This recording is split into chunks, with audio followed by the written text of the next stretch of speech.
there are going to be so many people out here who are going to doubt your purpose. And if you keep listening to those negative people over and over and over again, the vibes are always going to be negative. You know what I'm saying? This is something that I'll notice when I became more ITAL, plant-based. You know, I've been following this. I don't even want to really call it a diet. I call it a lifestyle. But I've noticed that there's a lot of negative vibrations running around. You understand? The ones who are always the most negative and hating on me and just giving me issues, not even just constructive criticism. Like, I'm talking about, you can't do this, you can't do that. Every time you give a solution, they got to give a problem. I'm talking about those kind of people. You know what I'm saying? I'm not talking about constructive criticism like, hey, Caleb, cut back a little bit on the carbs or things like that. I'm not talking about that. That's constructive criticism. They're just saying cut back on the carbs is because you want to lean out more in the face. So, you should start eating less grains and less starches. That's constructive criticism, and eat like once or twice per day. But I'm talking about them people who just be hating, like, oh, well, being vegan is expensive. I don't know if I could do it. You should just stop doing that. You're low on energy. You're not right, or whatever the case may be. It's just hating. It's just pure hating. What I learned is when you start to believe in yourself and when you start to have faith in yourself, you will always have haters coming around you telling you that you need to go back to the old you. And this is what happens from an addiction standpoint. When people entertain these thoughts from haters and from people who barely even know them, for those of you who are not familiar with spontaneous recovery, here's what spontaneous recovery is. Let's just say you've been sober now and you haven't had a drink, smoked, do drugs. You've been sober now for about 8 years. So now you got a little bit comfortable. You went out with your buddies to hang out at a bar or a club. So, you was living a very pure life. And now you live in a very sexual, debaucherate, nasty, filthy life. So you smoking, drinking, and doing drugs. Why? Because, quite frankly, you need to pay attention to your behaviors. You forgot that stress, boredom, and loneliness were your main triggers. So you was hanging out with Jim Bob, Bobby, Daquan, whatever the case may be. Whatever the case may be, you was hanging out with all these people, entertaining and being around all these negative people. But you forgot that it says that bad company corrupts good character. So you forgot about that because you haven't been reading the Bible in a while. You haven't been fasting. You haven't been praying. So now you feel as if God is there.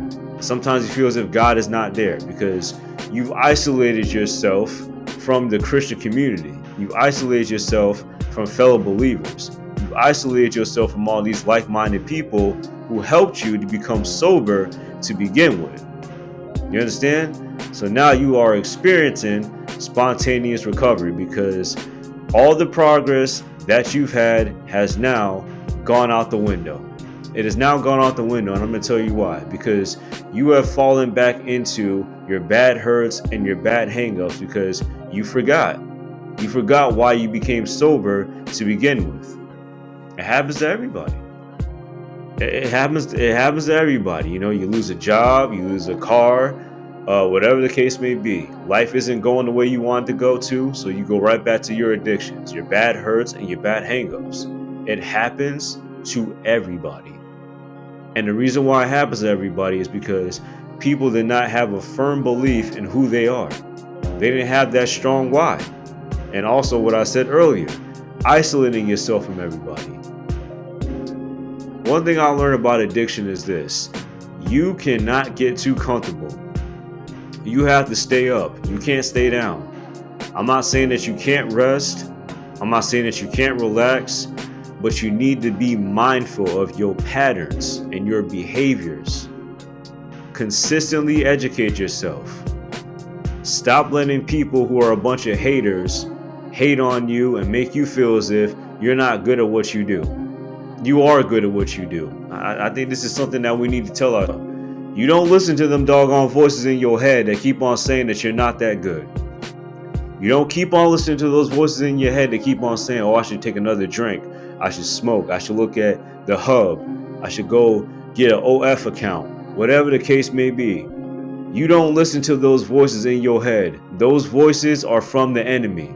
The enemy comes to seduce, kill, and destroy. But also, he creates what? Confusion. Do not let the enemy create confusion inside of you.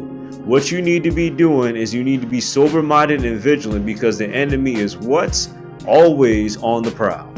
He's always on the prowl, and he's after everybody. Don't get cocky. Don't get too arrogant. Don't get too brash. Keep yourself in community. Keep yourself around the right people. Keep yourself around people who believe in you and can encourage you to believe in yourself. Like, it's not even an option anymore. You must believe in yourself. You have to believe in yourself. You have to literally go out here walking by faith and not by sight. Because quite frankly, if you're not out here walking by faith and not by sight, as a man of God, I have no idea what you're doing. What you doing, boy? What are you doing, man? What are you doing? That's the thing I've had to tell myself. Can I be personal? I'm going to be personal. I have not been feeling the best for the past like 2 weeks or so. Each day is a little bit better. A little bit of grief, a little bit of depression, a little bit of anxiety, but really it's just been a lot. It's a lot of overwhelming stuff. There's a lot of things that I'm trying to do, and I'm trying to put my hat in way too many things. And I'm out here just saying, God, are you there? And the truth is this: yes, he is there. But as human beings, I get it. As human beings, we be forgetting that God has been there the whole entire time, and God has not left you. As long as you don't leave him, he won't leave you. Let me say it again. As long as you don't leave him, he will not leave you. You understand me? As long as you don't leave God, he won't leave you. As long as you put God before your friends, your family, everybody else, you're going to be fine. And yes, I said that. God is supposed to be first. See, a lot of these American churches out here will have you spending all your money on cars, clothes, women, drugs, alcohol, all this other stuff. You know? And the reason why they're doing all that stuff is because they folded under the pressure. I said what I said. They folding under the pressure. You don't need all that stuff. You don't need all that stuff. You need the bare essentials, but you don't need all that stuff. You got people out here, they live by themselves. They live in a whole mansion. It don't make no sense to me. But that's another whole story for another day. The reason why I say it is essential for you to believe in yourself is because you have to be your best advocate. If you don't advocate for yourself, I promise you not too many people will. Because this is just how our world works. Nobody gets behind somebody. Let me tell you something. Nobody gets behind somebody who don't believe in themselves. What they do is they leave those people behind. And unfortunately, a lot of young men have been left behind because ain't nobody told them to believe in themselves. So here I am as your brother in Christ. Believe in yourself. You are that good. You are the man. It is time for you to rise. You understand me? It's time for you to rise. Get up out of that grave that you done been in, pick up your mat and start to walk. This is our problem with so many of us men. We lie around with this woe is me kind of mentality. Even in my darkest days, I knew that the fire always burned always. You gotta understand that. You gotta understand that. At the end of the day, my thing is I'll be danged. I'll be danged. The way I look at it with God, this is what I believe in. I don't care what nobody says. This is what I believe in. Because if it wasn't for God, I wouldn't even be alive right now. You understand me? God saw potential in me when no one else did. And that's just the way I look at it.